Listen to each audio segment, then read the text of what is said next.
ಅಭ್ಯಾಸಗಳು ಖಾಲಿ ಬಿಟ್ಟ ಸ್ಥಳಗಳನ್ನು ಸೂಕ್ತ ಪದದಿಂದ ಭರ್ತಿ ಮಾಡಿ. ಭೂಮಿಯ ಮಾದರಿಯನ್ನು ಗ್ಲೋಬ್ ಎಂದು ಕರೆಯುವರು.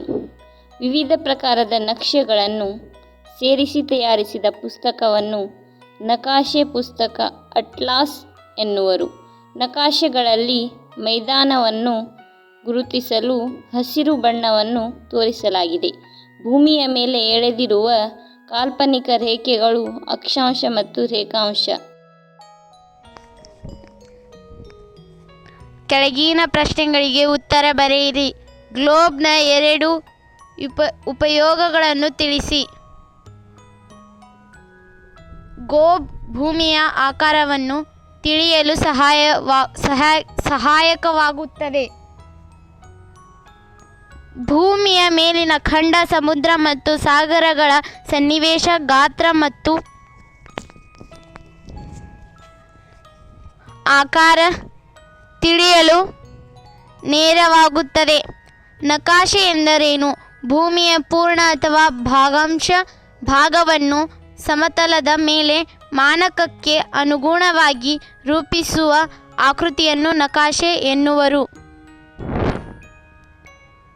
ನಕಾಶೆಗಳ ವಿವಿಧ ಪ್ರಕಾರಗಳು ಯಾವುವು?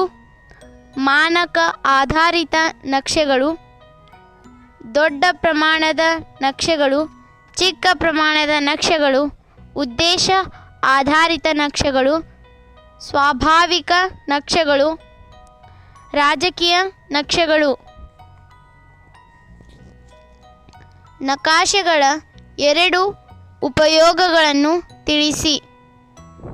ನಕಾಶೆಗಳು ನಮಗೆ ನಗರ, ಜಿಲ್ಲೆ, ರಾಜ್ಯ, ದೇಶ, ಖಂಡ ಮುಂತಾದವುಗಳ ಸ್ಥಳ ನಿರ್ದೇಶನ ತಿಳಿಯಲು ಸಹಾಯವಾಗುತ್ತದೆ.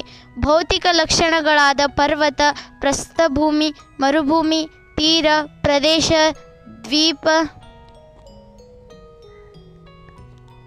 ಮುಂತಾದವುಗಳನ್ನು ಸೂಚಿಸಲು ಸಹಕಾರಿಯಾಗುತ್ತವೆ. ಅಟ್ಲಾಸ್ ಅಥವಾ ನಕಾಶೆ ಪುಸ್ತಕ ಎಂದರೇನು? ವಿವಿಧ ಪ್ರಕಾರದ ನಕ್ಷೆಗಳನ್ನು ಸೇರಿಸಿ ತಯಾರಿಸಿದ ಪುಸ್ತಕವನ್ನು ಅಟ್ಲಾಸ್ ಅಥವಾ ನಕಾಶೆ ಪುಸ್ತಕ ಎನ್ನುವರು. ಮಾನಕ ಎಂದರೇನು? ಭೂಮಿಯ ಮೇಲಿನ ವಾಸ್ತವ ದೂರಕ್ಕೂ ಮತ್ತು ನಕಾಶೆಯ ಮೇಲಿನ ದೂರಕ್ಕೂ ಇರುವ ಪರಿಣಾಮವನ್ನು ಮಾನಕ ಎನ್ನುತ್ತಾರೆ. ಭೌಗೋಳಿಕ ಸಂಕೇತಗಳು ಎಂದರೇನು? ಒಂದು ಸಂಕೇತವು ಒಂದು ವಸ್ತುವಿನ ಕಲ್ಪನೆ ಚಿಹ್ನೆಯಾಗಿದೆ. ನಕ್ಷೆಯಲ್ಲಿ ಬಳಸುವ ಸಂಕೇತಗಳನ್ನು ಭೌಗೋಳಿಕ ಸಂಕೇತಗಳು ಎನ್ನುವರು.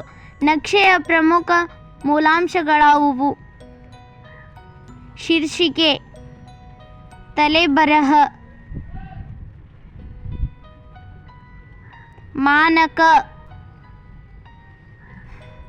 ಅಕ್ಷಾಂಶ ಮತ್ತು ರೇಖಾಂಶಗಳು, ದಿಕ್ಕು, ಸೂಚಿ.